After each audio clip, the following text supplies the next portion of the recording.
lost my thought.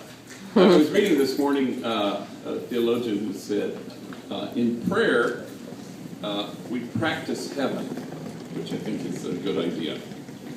We think that heaven is something that awaits us, but actually it's something we practice. The word practice is kind of a funny word. You know, sometimes you'll hear a doctor say, I practice medicine. We go, yeah, you practice it. I mean, shouldn't you actually know what you're doing? Practice, you know, I practice the piano because I have a big concert in a month.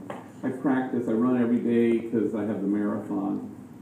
Practice is like a preparation, I suppose. That's how we see it. I got permission to tell this story this morning.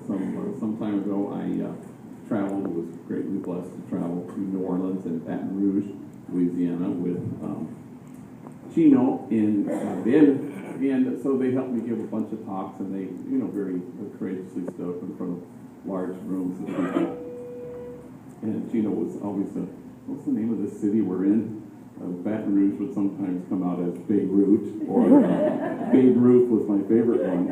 He kept saying, this is so good to be in this place, because he couldn't remember what the name of the place was. And he said, how do I describe Homeboy? He said, I guess you could compare it to heaven, he said. And it wasn't about describing a place that's perfect, but a place where people practice heaven, a place where transformation happens. And then he used this image. He said, you know, I came to Homeboy as a caterpillar, and then I wrapped myself in the cocoon of all the services they have there, and now what you see before you is a butterfly. And then he said, in fact, I flew here this morning. He said,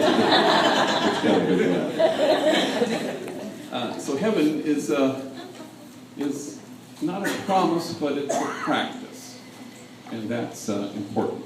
So, you know, we had our Back to Homeboy night, and then the next day we were handing out checks, and I was sitting here from 10 to 12 as people came by, and one of the homies here who works here came in.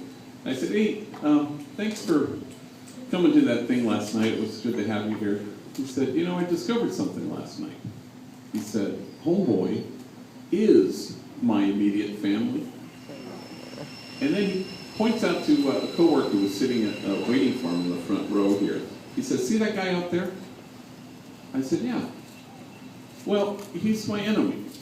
In fact, my worst enemy. You know where we're going right now? We're going to go eat. And he goes, Homeboy. It's not about perfection. It's about practice. I was going through all the thousand. I think I have 50,000 letters that I haven't opened, but I got one. And but this one was actually directed to Homeboy Industries, and it says, I'm writing to apologize.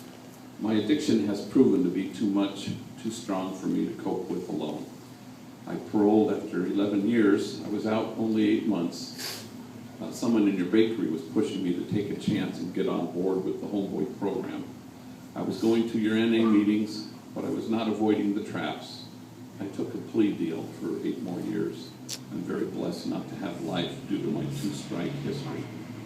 The point of this letter, he writes, each morning when I would show up at 8:30 at Homeboy for the morning meeting, I felt like I was a part of something very special. And I would like to say thank you for that.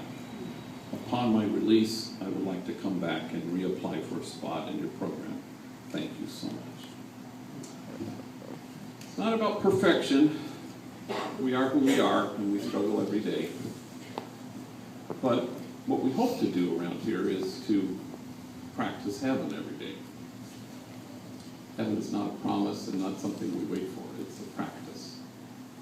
So we begin 2013 with a commitment to practice reconciliation and forgiveness, to practice kinship and union, to practice giving people the benefit of the doubt, to practice